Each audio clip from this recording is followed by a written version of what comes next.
माहिती अधिकार हा प्रत्येक नागरिकाचा अधिकार आहे. मुद्दा असा उपस्थित होतोय की लोकप्रतिनिधी असतील किंवा प्रशासकीय अधिकारी असतील यांना माहिती अधिकाराची एवढी भीती का? नमस्कार, मी आहे प्रफुल्ल केदारे. आपण पाहत आहात मीडिया भारत न्यूज. 3 जुलैची जी महासभा आहे अंबरनाथ नगरपालिकेची, ती अनेक मुद्द्यांनी गाजली. त्यामध्ये एक मुद्दाही असा काही सदस्यांनी उपस्थित केला की शहरामध्ये माहिती अधिकार कार्यकर्त्यांची संख्या वाढलेली आहे.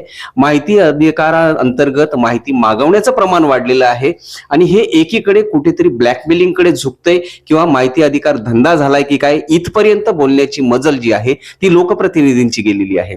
परंतु ज्या अभिलेखा स्वरूपातील माहिती उपलब्ध व्हावी आणि सगळ्या शासकीय प्राधिकरणातला सरकारचा कारभार पारदर्शक व्हावा, या उदात्त हेतूने 2005 मध्ये ज्या माहिती अधिकाराची निर्मिती झाली होती, ती माहिती अधिकाराचा जो अधिकार इथे अवलंबण्याची वेळ इथल्या सामाजिक कार्यकर्त्यांवर काय येते?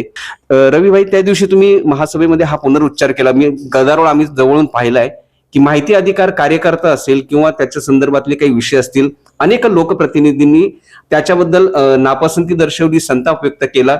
पण तुम्ही मात्र एक वाक्य म्हणालात की माहिती अधिकार हा प्रत्येकाचा अधिकार आहे आणि तो त्यांना मिळालाच पाहिजे. नक्कीच साहेब, याबाबत एकच सांगतो की निवडणूक 2020 साली होणार होती अंबरनाथ नगरपालिकेची, परंतु त्या दरम्यान कोरोनाचा जो कार्यकाल होता त्याच्यानंतर आपली सार्वत्रिक निवडणूक अंबरनाथ नगरपालिकेची 2025 पर्यंत इथे प्रशासकच होते.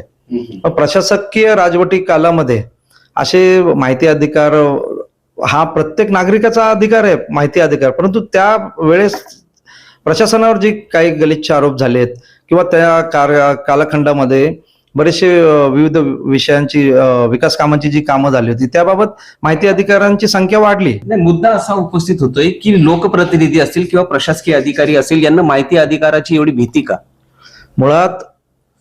मुळामध्ये 2005 साली माहिती अधिकार हा सर्व कायदा अस्तित्वात येऊन सर्व नागरिकांसाठी तो खुला आहे. त्याच्यामुळे आपण एखाद्यावरती निर्बंध आणू नाही शकत साहेब की माहिती अधिकार कोणी किती मागावे. परंतु त्यामध्ये एक आहे की जर पारदर्शक आपले जर कारोबार असेल तर माहिती विहित नमुदात म्हणजे 30 दिवसाच्या आतमध्ये ते आपण दिली पाहिजे. तेच होतंय अंबरनाथ नगरपालिकेमध्ये. अनेक विषयांमध्ये असं होतंय की माहिती वेळेवर दिली जात नाही, लपवली जाते, लोकांना मनस्ताप दिला जातोय.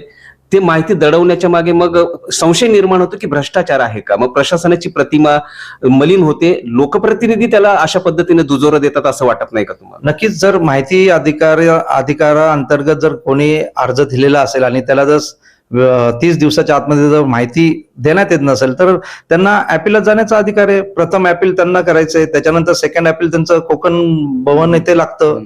म्हणजे कायदा बनवणाऱ्याने व्यवस्थित बनवलंय, पण त्याची अंमलबजावणी स्थानिक लेवलवरती होत नसेल तर त्यासाठी नक्कीच त्यालाही अपीलला जाण्याचा अधिकार दिलेला आहे ना.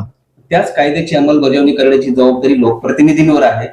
तेच जर त्याला विरोध करत असतील नाही, मी त्या गोष्टीचं समर्थन केलेलं नाही. मी तेच त्या क्षणी त्या गोष्टीचं खंडन केलंय. आणि हा माहिती अधिकार हा मुळात पारदर्शकता आणण्याकरिता विविध सरकारी यंत्रणा असतील, विविध प्राधिकरणांमध्ये होणारी कामं असतील, जर माहिती अधिकाराखाली आहेत, म्हणूनच आज माझ्या हिशोबाने की सुरक्षित भारत आहे.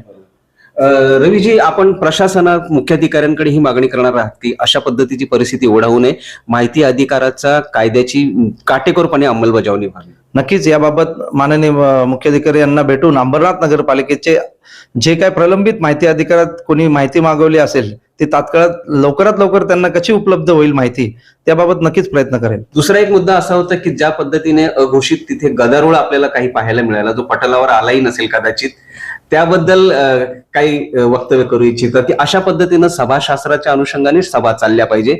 हा सभागृहाचा अपमान नाही का?